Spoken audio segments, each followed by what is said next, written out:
그날 밤 두 개의 실종이 동시에 일어났습니다. 아버지는 집 뒤편 창고에서 쓰러진 채 발견됐습니다. 머리엔 무언가에 세게 부딪힌 흔적이 있었고 손목엔 누군가와 몸싸움을 벌인 듯한 자국이 선명했습니다. 경찰은 사고사라고 결론지었지만 아버지의 얼굴에 남겨진 표정만큼은 결코 평온하지 않았습니다.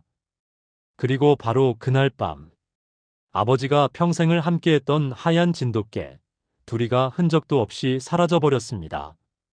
아버지는 두리를 어디든 데리고 다녔습니다. 산책할 때도, 밭을 나갈 때도, 심지어 동네 슈퍼에 갈 때도 두리는 아버지 곁을 떠난 적이 없었습니다. 그런 두리가 왜 그날 밤 아버지가 돌아가신 바로 그 순간에 사라진 걸까요? 다음 날 아침 마을 사람들이 산비탈을 수색하다가 이상한 흔적들을 발견했습니다. 흙바닥에 찍힌 두리의 발자국은 불규칙하게 뛰어간 모양이었고 그 옆엔 사람의 발자국도 함께 있었습니다. 발자국 주변엔 붉은 얼룩이 섞여 있었고 나뭇가지에는 하얀 털 몇 가닥이 걸려 있었습니다. 두리는 누군가로부터 필사적으로 도망치고 있었던 겁니다. 그런데 이상한 건 또 있었습니다. 아버지의 장례식에 큰아들이 나타나지 않았습니다. 연락도 되지 않았고 집에도 없었습니다. 사람들은 충격 때문일 거라고 말했지만 저는 알고 있었습니다. 아버지와 큰아들 사이에 무언가 심상치 않은 일이 있었다는 걸. 그리고 두리가 사라진 이유도 아버지가 돌아가신 진짜 이유도 모두 그와 연결되어 있다는 걸. 아버지가 돌아가신 건 11월 중순 차가운 바람이 불던 밤이었습니다. 저녁 6시쯤 집을 나서신다고 하셨습니다. 창고에 놔둔 농기구 정리를 한다고 하셨죠. 두리도 함께 데리고 가셨습니다. 평소처럼 두리는 아버지 뒤를 쫓아갔고 저는 그게 아버지를 본 마지막 모습이 될 줄은 몰랐습니다. 밤 9시가 넘도록 아버지가 돌아오시지 않았습니다. 어머니는 걱정이 되셔서 제게 창고 쪽을 확인해 보라고 하셨습니다. 손전등을 들고 창고로 향하던 길, 저는 이상한 기분이 들었습니다. 공기가 너무 고요했습니다. 두리가 짖는 소리도 들리지 않았죠. 창고 문을 열었을 때 저는 그 광경을 평생 잊을 수 없을 겁니다. 아버지는 창고 안쪽 바닥에 쓰러져 계셨습니다. 머리 옆엔 묵직한 쇠파이프 하나가 굴러다니고 있었고 아버지의 이마엔 선명한 타박상이 있었습니다. 손목엔 붉은 자국이 여러 개나 있었고 손톱 밑엔 누군가의 피부 조각 같은 게 끼어 있었습니다. 아버지는 누군가와 싸우셨던 겁니다. 그런데 두리는 어디에도 없었습니다. 항상 아버지 곁을 지키던 두리가 그날만큼은 흔적도 없이 사라져 있었습니다. 경찰이 출동했고 현장을 조사했습니다. 하지만 경찰은 단순 사고사로 결론을 내렸습니다. 아버지가 작업 중 실족해서 머리를 다쳤고 그대로 돌아가셨다는 겁니다. 손목의 자국은 농기구에 긁힌 것이고 쇠파이프는 작업 중 떨어뜨린 것이라고 했습니다. 하지만 저는 믿을 수 없었습니다. 아버지는 평생 그 창고에서 일하셨던 분입니다. 그런 실수를 하실 리가 없었습니다. 그리고 무엇보다 두리가 사라진 이유를 설명할 수 없었습니다. 다음 날 아침 일찍 마을 사람 몇 명과 함께 두리를 찾으러 산으로 올라갔습니다. 산비탈 중턱쯤에서 흔적을 발견했습니다. 흙바닥에 찍힌 두리의 발자국은 불규칙했습니다. 뛰어가다 멈추고 다시 방향을 틀고 또다시 달린 흔적이었습니다. 그 옆엔 사람의 신발 자국도 선명하게 남아 있었습니다. 두리보다 조금 앞서서 찍힌 발자국이었죠. 그리고 발자국 사이사이에 붉은 얼룩이 섞여 있었습니다. 피였습니다. 나뭇가지 여기저기엔 하얀 털이 걸려 있었고 덤불 속에는 두리의 목걸이 한쪽 꼬리가 떨어져 있었습니다. 두리는 그날 밤 누군가로부터 필사적으로 도망치고 있었던 겁니다.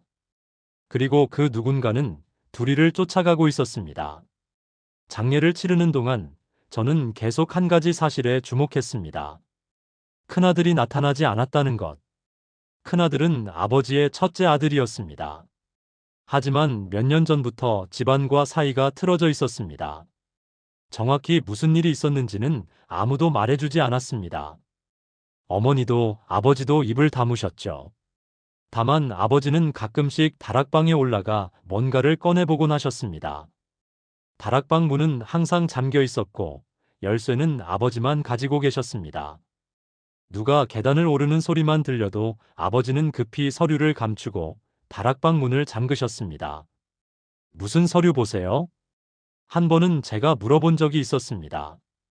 아버지는 잠시 말없이 저를 보시더니 이렇게 말씀하셨습니다. 나중에 알게 될 거다. 지금은 모르는 게 나아. 그때는 이해하지 못했습니다. 하지만 아버지가 돌아가신 후 다락방 열쇠를 찾으면서 저는 알게 됐습니다. 아버지가 무엇을 숨기고 계셨는지. 다락방 열쇠는 아버지의 책상 서랍 깊숙한 곳에 숨겨져 있었습니다. 저는 열쇠를 들고 다락방으로 올라갔습니다. 문을 열자 먼지 냄새와 함께 오래된 종이 냄새가 코를 찔렀습니다. 다락방 한쪽 구석엔 낡은 나무 상자가 놓여 있었습니다. 상자를 열자 그 안엔 서류 뭉치가 가득 들어 있었습니다. 영수증, 계약서, 메모 쪽지들. 그리고 그 모든 서류에는 한 사람의 이름이 반복해서 등장했습니다. 큰아들의 이름이었습니다. 서류를 하나씩 펼쳐보면서 저는 점점 더 충격에 빠져들었습니다. 큰아들은 몇 년 전부터 여러 사람에게 돈을 빌렸습니다. 사업 자금이라고 했지만 실제로는 도박 빚이었습니다. 빌린 돈을 갚지 못하자 큰아들은 폭력을 동원했습니다. 채권자들에게 협박 편지를 보냈고 심지어 한 사람의 가게 유리창을 깬 적도 있었습니다. 영수증 뭉치 속에는 아버지가 대신 갚은 돈의 기록이 빽빽하게 적혀 있었습니다. 300만 원, 500만 원, 700만 원. 몇 년간 아버지가 대신 갚아준 돈만 해도 수천만 원이 넘었습니다. 그리고 서류 더미 사이에서 저는 한 장의 메모를 발견했습니다. 큰아들의 필체로 휘갈겨 쓴 글씨였습니다. 더 이상 덮어줄 생각하지 마. 이제 정리할 때야. 그 아래엔 날짜가 적혀 있었습니다. 아버지가 돌아가시기 일주일 전이었습니다. 저는 그제야 깨달았습니다.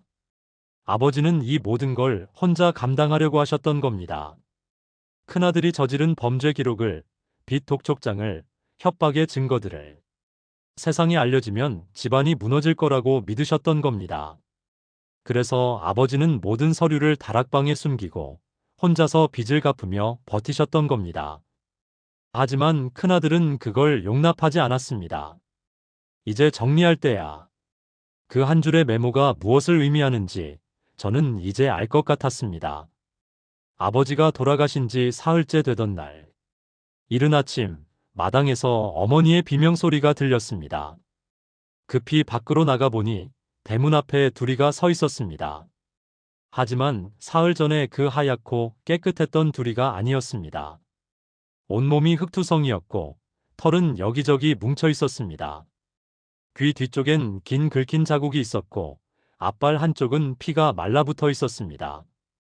둘이는 마치 며칠 동안 숨어서 지낸 것처럼 지치고 겁먹은 얼굴이었습니다. 하지만 목에 걸린 목걸이만큼은 그대로였습니다. 아버지가 직접 채워주셨던 갈색 가죽 목걸이.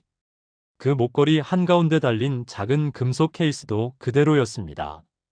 저는 둘이를 안으려 했지만 둘이는 제 손길을 피했습니다. 대신 둘이는 곧장 아버지의 방으로 달려갔습니다. 아버지의 옷장 앞에 앉더니 가만히 목걸이를 바라보는 겁니다. 저는 무릎을 꿇고 둘이에게 다가갔습니다. 둘이야, 그날 밤에 무슨 일이 있었어? 둘이는 저를 빤히 쳐다봤습니다. 그 눈빛 속엔 두려움과 슬픔, 그리고 무언가를 전하려는 간절함이 섞여 있었습니다. 저는 조심스럽게 둘이의 목걸이를 살펴봤습니다. 목걸이 중앙의 금속 케이스는 작은 원통 모양이었습니다.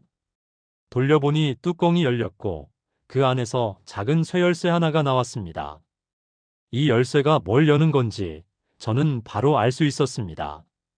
아버지 방 구석에 놓여있던 낡은 금고. 평소에는 잠겨 있어서 아무도 열어본 적이 없었던 그 금고 말입니다. 저는 둘이를 쓰다듬으며 물었습니다. 아버지가 너한테 이걸 맡기셨구나? 둘이는 짧게 한 번 짖었습니다. 그제야 저는 깨달았습니다. 아버지가 두리에게 이상한 훈련을 시켰던 이유를.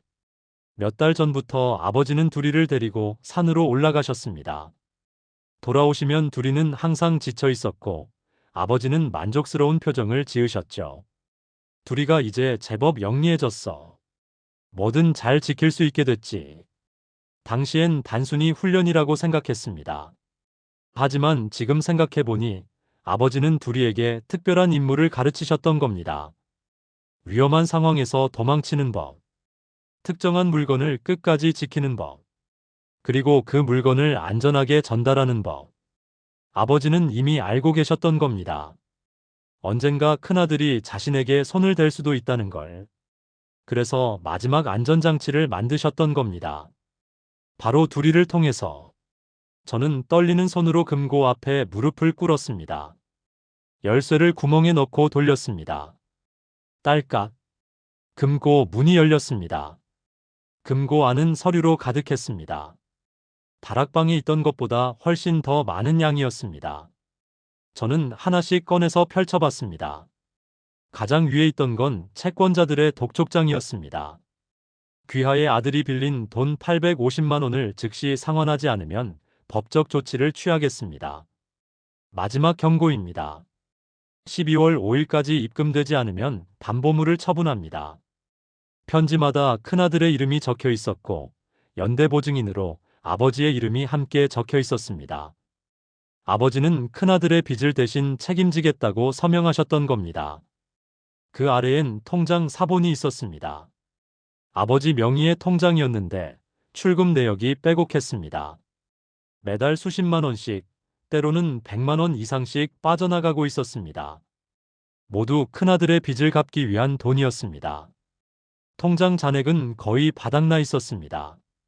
평생 농사지으며 모으신 돈이 큰아들의 도박빚으로 모두 사라진 겁니다. 그리고 서류 더미 아래에서 저는 한 장의 종이를 발견했습니다.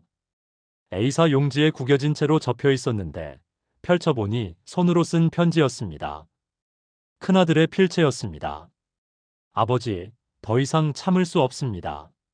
제가 저지른 일을 계속 덮어주시려고 하시지만 이제 한계입니다.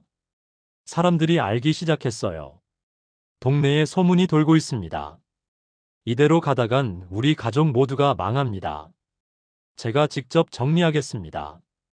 아버지가 가지고 있는 서류들 모두 없애야 합니다. 그래야 우리가 살 수 있어요. 11월 15일 저녁에 창고로 오십시오. 마지막으로 이야기하고 싶습니다. 편지 아래 날짜를 보니 아버지가 돌아가시기 하루 전이었습니다. 저는 손이 떨렸습니다. 큰아들은 아버지를 창고로 불러낸 겁니다. 그리고 그날 밤 무슨 일이 벌어졌는지는 이제 명확했습니다. 금고 안 가장 아래에는 아버지가 직접 쓰신 메모가 한 장 있었습니다. 떨리는 글씨로 적힌 짧은 문장이었습니다. 만약 내게 무슨 일이 생기면 두리가 이 열쇠를 지킬 것이다. 두리를 믿어라. 진실은 반드시 밝혀져야 한다. 아버지는 이미 알고 계셨던 겁니다. 큰아들이 자신에게 무슨 짓을 할지. 그래서 마지막 순간까지 준비하셨던 겁니다. 두리에게 열쇠를 맡기고 금고 안에 모든 증거를 남겨두신 겁니다. 저는 금고를 닫고 두리를 쓰다듬었습니다. 아버지가 너를 믿으셨구나. 끝까지 잘 지켜줘서 고마워. 두리는 제 손을 핥으며 조용히 꼬리를 흔들었습니다. 하지만 두리의 눈빛은 여전히 불안해 보였습니다. 마치 아직 끝나지 않았다고, 더 보여줄 게 있다고 말하는 것 같았습니다. 아버지가 의문사한 날 가장 아끼던 강아지도 흔적 없이 사라졌습니다. 총 러닝타임 약 40분. 오프닝 3분 강력 후킹. 나레이션. 그날 밤 2개의 실종이 동시에 일어났습니다. 아버지는 집 뒤편 창고에서 쓰러진 채 발견됐습니다. 머리엔 무언가에 세게 부딪힌 흔적이 있었고 손목엔 누군가와 몸싸움을 벌인 듯한 자국이 선명했습니다. 경찰은 사고사라고 결론지었지만 아버지의 얼굴에 남겨진 표정만큼은 결코 평온하지 않았습니다. 그리고 바로 그날 밤 아버지가 평생을 함께했던 하얀 진돗개, 두리가 흔적도 없이 사라져 버렸습니다. 아버지는 두리를 어디든 데리고 다녔습니다. 산책할 때도, 밭을 나갈 때도, 심지어 동네 슈퍼에 갈 때도 두리는 아버지 곁을 떠난 적이 없었습니다. 그런 두리가 왜 그날 밤 아버지가 돌아가신 바로 그 순간에 사라진 걸까요? 다음 날 아침, 마을 사람들이 산비탈을 수색하다가 이상한 흔적들을 발견했습니다. 흙바닥에 찍힌 두리의 발자국은 불규칙하게 뛰어간 모양이었고, 그 옆엔 사람의 발자국도 함께 있었습니다. 발자국 주변엔 붉은 얼룩이 섞여 있었고, 나뭇가지에는 하얀 털 몇 가닥이 걸려 있었습니다. 두리는 누군가로부터 필사적으로 도망치고 있었던 겁니다. 그런데 이상한 건 또 있었습니다. 아버지의 장례식에 큰아들이 나타나지 않았습니다. 연락도 되지 않았고 집에도 없었습니다. 사람들은 충격 때문일 거라고 말했지만 저는 알고 있었습니다. 아버지와 큰아들 사이에 무언가 심상치 않은 일이 있었다는 걸. 그리고 두리가 사라진 이유도, 아버지가 돌아가신 진짜 이유도 모두 그와 연결되어 있다는 걸. 아버지가 돌아가신 건 11월 중순, 차가운 바람이 불던 밤이었습니다. 저녁 6시쯤 집을 나서신다고 하셨습니다. 창고에 놔둔 농기구 정리를 한다고 하셨죠. 두리도 함께 데리고 가셨습니다. 평소처럼 두리는 아버지 뒤를 쫓아갔고, 저는 그게 아버지를 본 마지막 모습이 될 줄은 몰랐습니다. 밤 9시가 넘도록 아버지가 돌아오시지 않았습니다. 어머니는 걱정이 되셔서 제게 창고 쪽을 확인해 보라고 하셨습니다. 손전등을 들고 창고로 향하던 길, 저는 이상한 기분이 들었습니다. 공기가 너무 고요했습니다. 두리가 짖는 소리도 들리지 않았죠. 창고 문을 열었을 때 저는 그 광경을 평생 잊을 수 없을 겁니다. 아버지는 창고 안쪽 바닥에 쓰러져 계셨습니다. 머리 옆엔 묵직한 쇠파이프 하나가 굴러다니고 있었고, 아버지의 이마엔 선명한 타박상이 있었습니다. 손목엔 붉은 자국이 여러 개나 있었고, 손톱 밑엔 누군가의 피부 조각 같은 게 끼어 있었습니다. 아버지는 누군가와 싸우셨던 겁니다. 그런데 두리는 어디에도 없었습니다. 항상 아버지 곁을 지키던 두리가 그날만큼은 흔적도 없이 사라져 있었습니다. 경찰이 출동했고 현장을 조사했습니다. 하지만 경찰은 단순 사고사로 결론을 내렸습니다. 아버지가 작업 중 실족해서 머리를 다쳤고 그대로 돌아가셨다는 겁니다. 손목의 자국은 농기구에 긁힌 것이고 쇠파이프는 작업 중 떨어뜨린 것이라고 했습니다. 하지만 저는 믿을 수 없었습니다. 아버지는 평생 그 창고에서 일하셨던 분입니다. 그런 실수를 하실 리가 없었습니다. 그리고 무엇보다 두리가 사라진 이유를 설명할 수 없었습니다. 다음 날 아침 일찍 마을 사람 몇 명과 함께 두리를 찾으러 산으로 올라갔습니다. 산비탈 중턱쯤에서 흔적을 발견했습니다. 흙바닥에 찍힌 두리의 발자국은 불규칙했습니다. 뛰어가다 멈추고 다시 방향을 틀고 또다시 달린 흔적이었습니다. 그 옆엔 사람의 신발 자국도 선명하게 남아 있었습니다. 두리보다 조금 앞서서 찍힌 발자국이었죠. 그리고 발자국 사이사이에 붉은 얼룩이 섞여 있었습니다. 피였습니다. 나뭇가지 여기저기엔 하얀 털이 걸려 있었고 덤불 속에는 두리의 목걸이 한쪽 꼬리가 떨어져 있었습니다. 두리는 그날 밤 누군가로부터 필사적으로 도망치고 있었던 겁니다. 그리고 그 누군가는 두리를 쫓아가고 있었습니다. 장례를 치르는 동안 저는 계속 한 가지 사실에 주목했습니다. 큰아들이 나타나지 않았다는 것. 큰아들은 아버지의 첫째 아들이었습니다. 하지만 몇 년 전부터 집안과 사이가 틀어져 있었습니다. 정확히 무슨 일이 있었는지는 아무도 말해주지 않았습니다. 어머니도 아버지도 입을 다무셨죠.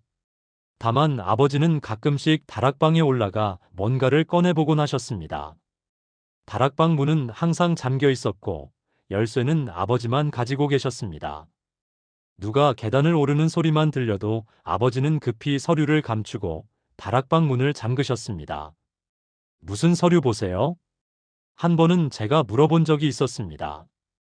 아버지는 잠시 말없이 저를 보시더니 이렇게 말씀하셨습니다.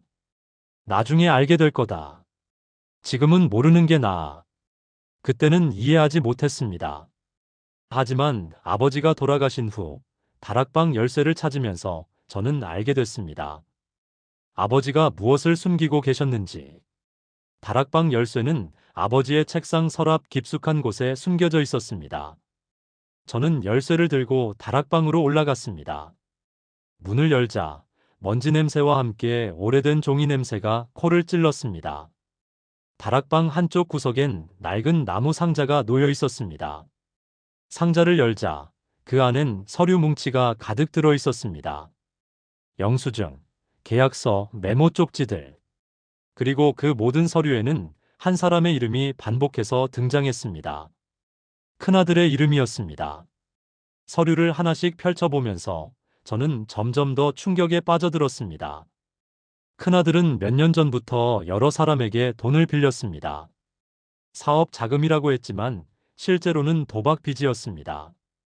빌린 돈을 갚지 못하자 큰아들은 폭력을 동원했습니다. 채권자들에게 협박 편지를 보냈고 심지어 한 사람의 가게 유리창을 깬 적도 있었습니다. 영수증 뭉치 속에는 아버지가 대신 갚은 돈의 기록이 빽빽하게 적혀 있었습니다. 300만 원, 500만 원, 700만 원. 몇 년간 아버지가 대신 갚아준 돈만 해도 수천만 원이 넘었습니다. 그리고 서류 더미 사이에서 저는 한 장의 메모를 발견했습니다. 큰아들의 필체로 휘갈겨 쓴 글씨였습니다. 더 이상 덮어줄 생각하지 마. 이제 정리할 때야. 그 아래엔 날짜가 적혀 있었습니다. 아버지가 돌아가시기 일주일 전이었습니다. 저는 그제야 깨달았습니다. 아버지는 이 모든 걸 혼자 감당하려고 하셨던 겁니다. 큰아들이 저지른 범죄 기록을, 빚 독촉장을, 협박의 증거들을 세상에 알려지면 집안이 무너질 거라고 믿으셨던 겁니다. 그래서 아버지는 모든 서류를 다락방에 숨기고 혼자서 빚을 갚으며 버티셨던 겁니다. 하지만 큰아들은 그걸 용납하지 않았습니다. 이제 정리할 때야. 그 한 줄의 메모가 무엇을 의미하는지 저는 이제 알 것 같았습니다. 아버지가 돌아가신 지 사흘째 되던 날, 이른 아침 마당에서 어머니의 비명소리가 들렸습니다. 급히 밖으로 나가보니 대문 앞에 둘이가 서 있었습니다. 하지만 사흘 전에 그 하얗고 깨끗했던 둘이가 아니었습니다. 온몸이 흙투성이었고 털은 여기저기 뭉쳐 있었습니다. 귀 뒤쪽엔 긴 긁힌 자국이 있었고 앞발 한쪽은 피가 말라붙어 있었습니다. 둘이는 마치 며칠 동안 숨어서 지낸 것처럼 지치고 겁먹은 얼굴이었습니다. 하지만 목에 걸린 목걸이만큼은 그대로였습니다. 아버지가 직접 채워주셨던 갈색 가죽 목걸이. 그 목걸이 한가운데 달린 작은 금속 케이스도 그대로였습니다. 저는 둘이를 안으려 했지만 둘이는 제 손길을 피했습니다. 대신 둘이는 곧장 아버지의 방으로 달려갔습니다. 아버지의 옷장 앞에 앉더니 가만히 목걸이를 바라보는 겁니다. 저는 무릎을 꿇고 둘이에게 다가갔습니다. 둘이야, 그날 밤에 무슨 일이 있었어? 둘이는 저를 빤히 쳐다봤습니다. 그 눈빛 속엔 두려움과 슬픔, 그리고 무언가를 전하려는 간절함이 섞여 있었습니다. 저는 조심스럽게 둘이의 목걸이를 살펴봤습니다. 목걸이 중앙의 금속 케이스는 작은 원통 모양이었습니다. 돌려보니 뚜껑이 열렸고 그 안에서 작은 쇠열쇠 하나가 나왔습니다. 이 열쇠가 뭘 여는 건지 저는 바로 알 수 있었습니다. 아버지 방 구석에 놓여있던 낡은 금고. 평소에는 잠겨 있어서 아무도 열어본 적이 없었던 그 금고 말입니다. 저는 둘이를 쓰다듬으며 물었습니다. 아버지가 너한테 이걸 맡기셨구나? 둘이는 짧게 한 번 짖었습니다. 그제야 저는 깨달았습니다. 아버지가 둘이에게 이상한 훈련을 시켰던 이유를. 몇 달 전부터 아버지는 둘이를 데리고 산으로 올라가셨습니다. 돌아오시면 둘이는 항상 지쳐 있었고 아버지는 만족스러운 표정을 지으셨죠. 둘이가 이제 제법 영리해졌어. 뭐든 잘 지킬 수 있게 됐지. 당시엔 단순히 훈련이라고 생각했습니다. 하지만 지금 생각해보니 아버지는 둘이에게 특별한 임무를 가르치셨던 겁니다. 위험한 상황에서 도망치는 법, 특정한 물건을 끝까지 지키는 법, 그리고 그 물건을 안전하게 전달하는 법. 아버지는 이미 알고 계셨던 겁니다. 언젠가 큰아들이 자신에게 손을 댈 수도 있다는 걸. 그래서 마지막 안전장치를 만드셨던 겁니다. 바로 둘이를 통해서. 저는 떨리는 손으로 금고 앞에 무릎을 꿇었습니다. 열쇠를 구멍에 넣고 돌렸습니다. 딸깍. 금고 문이 열렸습니다. 금고 안은 서류로 가득했습니다. 다락방에 있던 것보다 훨씬 더 많은 양이었습니다. 저는 하나씩 꺼내서 펼쳐봤습니다. 가장 위에 있던 건 채권자들의 독촉장이었습니다. 귀하의 아들이 빌린 돈 850만 원을 즉시 상환하지 않으면 법적 조치를 취하겠습니다. 마지막 경고입니다. 12월 5일까지 입금되지 않으면 담보물을 처분합니다. 편지마다 큰아들의 이름이 적혀 있었고 연대보증인으로 아버지의 이름이 함께 적혀 있었습니다. 아버지는 큰아들의 빚을 대신 책임지겠다고 서명하셨던 겁니다. 그 아래엔 통장 사본이 있었습니다. 아버지 명의의 통장이었는데 출금 내역이 빼곡했습니다. 매달 수십만 원씩, 때로는 100만 원 이상씩 빠져나가고 있었습니다. 모두 큰아들의 빚을 갚기 위한 돈이었습니다. 통장 잔액은 거의 바닥나 있었습니다. 평생 농사지으며 모으신 돈이 큰아들의 도박빚으로 모두 사라진 겁니다. 그리고 서류 더미 아래에서 저는 한 장의 종이를 발견했습니다. A사 용지에 구겨진 채로 접혀 있었는데 펼쳐보니 손으로 쓴 편지였습니다. 큰아들의 필체였습니다. 아버지, 더 이상 참을 수 없습니다. 제가 저지른 일을 계속 덮어주시려고 하시지만 이제 한계입니다. 사람들이 알기 시작했어요. 동네에 소문이 돌고 있습니다. 이대로 가다간 우리 가족 모두가 망합니다. 제가 직접 정리하겠습니다. 아버지가 가지고 있는 서류들 모두 없애야 합니다. 그래야 우리가 살 수 있어요. 11월 15일 저녁에 창고로 오십시오. 마지막으로 이야기하고 싶습니다. 편지 아래 날짜를 보니 아버지가 돌아가시기 하루 전이었습니다. 저는 손이 떨렸습니다. 큰아들은 아버지를 창고로 불러낸 겁니다. 그리고 그날 밤 무슨 일이 벌어졌는지는 이제 명확했습니다. 금고 안 가장 아래에는 아버지가 직접 쓰신 메모가 한 장 있었습니다. 떨리는 글씨로 적힌 짧은 문장이었습니다. 만약 내게 무슨 일이 생기면 둘이가 이 열쇠를 지킬 것이다. 둘이를 믿어라. 진실은 반드시 밝혀져야 한다. 아버지는 이미 알고 계셨던 겁니다. 큰아들이 자신에게 무슨 짓을 할지. 그래서 마지막 순간까지 준비하셨던 겁니다. 둘이에게 열쇠를 맡기고 금고 안에 모든 증거를 남겨두신 겁니다. 저는 금고를 닫고 둘이를 쓰다듬었습니다. 아버지가 너를 믿으셨구나. 끝까지 잘 지켜줘서 고마워. 둘이는 제 손을 핥으며 조용히 꼬리를 흔들었습니다. 하지만 둘이의 눈빛은 여전히 불안해 보였습니다. 마치 아직 끝나지 않았다고, 더 보여줄 게 있다고 말하는 것 같았습니다. 다음 날 아침, 둘이는 갑자기 대문 앞에서 짖기 시작했습니다. 창고 방향을 보며 계속 지저댔습니다. 저는 둘이를 따라 창고로 향했습니다. 창고 문 앞에서 둘이는 멈춰 섰고 코를 킁킁거리며 바닥을 냄새 맡았습니다. 그리고 창고를 지나 뒷산 쪽으로 걸어가기 시작했습니다. 저는 둘이를 따라갔습니다. 둘이는 사흘 전 마을 사람들이 흔적을 발견했던 그 산비탈로 저를 이끌었습니다. 발자국이 남아있던 자리에 둘이는 멈춰 섰습니다. 그리고 덤불 속을 향해 코를 들이밀었습니다. 저는 조심스럽게 덤불을 헤치고 들어갔습니다. 그곳엔 흙바닥에 무언가 묻힌 흔적이 있었습니다. 누군가 급하게 흙을 덮어놓은 것처럼 보였습니다. 저는 나뭇가지로 흙을 파헤쳤습니다. 얕게 묻혀있던 것은 담배꽁초 몇 개와 구겨진 휴지, 그리고 작은 금속 조각이었습니다. 담배꽁초를 집어들었습니다. 특정 브랜드의 담배였습니다. 큰아들이 피우던 바로 그 담배였습니다. 금속 조각을 자세히 보니 벨트 버클의 일부였습니다. 아버지와 몸싸움을 벌이다가 떨어진 것 같았습니다. 휴지를 펼쳐보니 그 안에 붉은 얼룩이 묻어 있었습니다. 피였습니다. 둘이는 다시 움직이기 시작했습니다. 이번엔 더 깊은 산속으로 들어갔습니다. 바위 틈 사이 둘이가 코를 들이대는 곳에서 저는 또 다른 흔적을 발견했습니다. 찢어진 천 조각이었습니다. 아버지가 그날 입으셨던 재킷의 일부였습니다. 천 조각엔 흙과 나뭇잎이 묻어 있었고 피 자국도 선명했습니다. 주변 나뭇가지에는 하얀 털이 여러 군데 걸려 있었습니다. 두리의 털이었습니다. 두리는 그날 밤 이곳에서 필사적으로 도망쳤던 겁니다.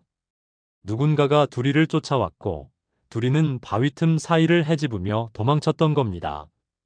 목걸이 속 열쇠를 빼앗기지 않기 위해서 저는 주변을 더 살펴봤습니다. 바위 뒤편에는 사람의 신발 자국이 선명하게 남아 있었습니다. 큰 사이즈의 운동화 자국이었습니다. 그 옆에는 나뭇가지가 부러진 흔적과 덤불이 짓밟힌 흔적이 있었습니다. 누군가 서둘러 이곳을 지나갔다는 증거였습니다. 두리는 바위 앞에 앉아서 하늘을 올려다봤습니다. 그날 밤 이곳에서 무슨 일이 벌어졌는지 두리는 기억하고 있었습니다. 아버지가 창고에서 쓰러지신 후 큰아들은 두리가 목에 차고 있던 목걸이를 보았을 겁니다. 그 안에 뭔가 중요한 게 들어있다는 걸 눈치챘을 겁니다. 그래서 두리를 쫓아왔던 겁니다. 하지만 두리는 도망쳤습니다. 아버지가 가르쳐 주신 대로 산속 깊은 곳으로 숨어들었던 겁니다. 사흘 동안 굶주리고 다치고 두려워하면서도 두리는 끝까지 열쇠를 지켜냈던 겁니다. 금고 속 서류를 하나하나 읽어내려가던 둘째는 손이 떨리기 시작했습니다. 아버지는 알고 계셨습니다. 큰형이 저지른 모든 일들을, 횡령한 돈의 규모를, 협박당하는 피해자들의 이름까지 모두 알고 계셨던 겁니다. 그런데 왜 아무 말도 안 하셨을까요? 서류 더미 맨 밑에서 한 장의 편지가 나왔습니다. 아버지의 필체였습니다. 이 일이 세상에 알려지면 우리 집안은 끝이다. 어머니는 그 충격을 견디지 못하실 거고 너와 내 동생들은 평생 고개를 들고 다닐 수 없을 것이다. 동네 사람들의 손가락질, 친척들의 수군거림. 그걸 생각하면 차라리 내가 모든 걸 떠안는 게 낫다. 아버지는 혼자 감당하기로 결심하셨던 겁니다. 큰아들이 만든 빚을 갚기 위해 평생 모은 재산을 털었습니다. 피해자들을 찾아가 무릎 꿇고 사과했습니다. 경찰에 신고하지 말아달라고 애원했죠. 제발, 우리 아들 한 번만 용서해 주십시오. 제가 책임지겠습니다. 하지만 빚은 계속 불어났고 협박은 더욱 거세졌습니다. 그리고 아버지는 느끼셨던 겁니다. 언젠가 큰아들이 자신에게 손을 댈지도 모른다는 걸. 편지의 마지막 문장이 눈에 들어왔습니다. 만약 내게 무슨 일이 생기면 두리가 모든 걸 말해줄 것이다. 두리만은 거짓말을 하지 않으니까. 둘째는 전율이 흘렀습니다. 아버지는 이미 알고 계셨던 겁니다. 자신의 죽음을. 그리고 그 죽음이 어떻게 올지까지. 그래서 두리에게 그 이상한 훈련들을 시키셨던 거였습니다. 목걸이 속 열쇠를 절대 빼앗기지 말 것. 위험한 사람이 오면 도망칠 것. 그리고 반드시 살아서 돌아올 것. 두리는 아버지가 남긴 마지막 증인이었던 겁니다. 아버지는 가족을 지키기 위해 침묵을 선택했지만 동시에 진실을 밝힐 수 있는 마지막 보험을 남겨두셨던 겁니다. 바로 두리를 통해서 이제 모든 퍼즐이 맞춰지기 시작했습니다. 둘째는 두리가 안내했던 산비탈로 다시 올라갔습니다. 이번엔 경찰과 함께였죠. 그곳에서 발견된 담배꽁초를 감식에 돌렸습니다. 이 담배는 국내에서 잘 팔리지 않는 수입 브랜드입니다. 주로 면세점에서 구매하죠. 큰형은 1년에 몇 번씩 해외 출장을 다녔습니다. 그리고 이 담배를 즐겨 피웠죠. 산비탈에서 발견된 금속 파편도 분석 결과가 나왔습니다. 쇠파이프 조각입니다. 창고에서 발견된 그 파이프와 동일한 재질이네요. 큰형이 아버지를 쇠파이프로 내리쳤고 그걸 목격한 두리가 달려들었던 겁니다. 큰형은 두리를 쫓아 산까지 올라갔지만 두리는 목숨을 걸고 도망쳤던 거죠. 형이 어디 있는지 아십니까? 경찰이 어머니께 물었습니다. 어머니는 한참을 말없이 계시다가 떨리는 손으로 휴대폰을 꺼내셨습니다.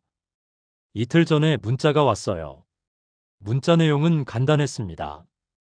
엄마, 미안해. 한동안 연락 안 될 거야. 큰형은 도망친 겁니다. 아버지가 돌아가신 바로 그날 밤부터 자취를 감췄습니다. 휴대폰도 꺼졌고 집에도 들르지 않았죠. 지금 전국에 수배령이 내려진 상태입니다. 곧 잡힐 겁니다. 경찰의 말에 어머니는 그대로 주저앉으셨습니다. 둘째는 두리를 꼭 껴안았습니다. 네가 아니었으면 아버지는 그냥 사고로 돌아가신 걸로 끝났을 거야. 두리는 작은 소리로 낑낑거렸습니다. 마치 괜찮아, 이제 다 끝났어라고 말하는 것 같았습니다.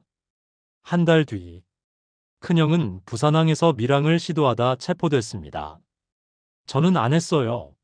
아버지가 그냥 넘어지신 거예요. 큰형은 끝까지 부인했지만 증거는 너무나 명확했습니다. 창고 CCTV에 찍힌 큰형의 모습, 산에서 발견된 담배꽁초와 쇠파이프 조각, 그리고 금고 속 모든 서류들. 결정적으로 두리의 목에서 발견된 작은 상처. 법의학자는 그 상처가 둔기에 의한 것이며 누군가 두리를 제압하려다 생긴 흔적이라고 증언했습니다. 재판이 시작됐습니다. 큰형은 징역 20년을 선고받았습니다. 어머니는 재판정에 한 번도 오시지 않았습니다.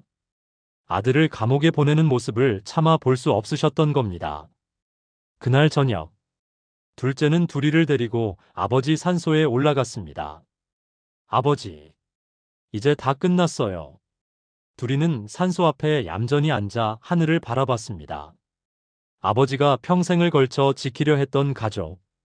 하지만 그 가족 중 한 명이 아버지를 죽음으로 몰아넣었습니다. 아버지는 모든 걸 알고 계셨습니다.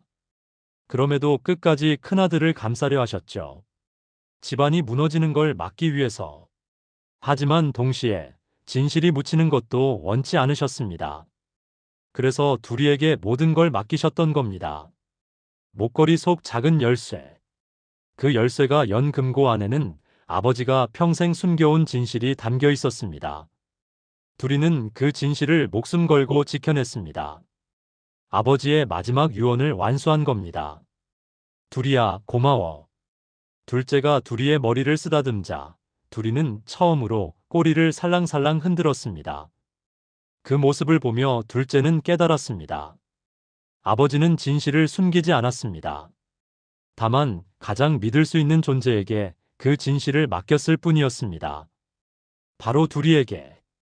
그리고 두리는 아버지의 신뢰를 저버리지 않았습니다. 석양이 산 너머로 지고 있었습니다.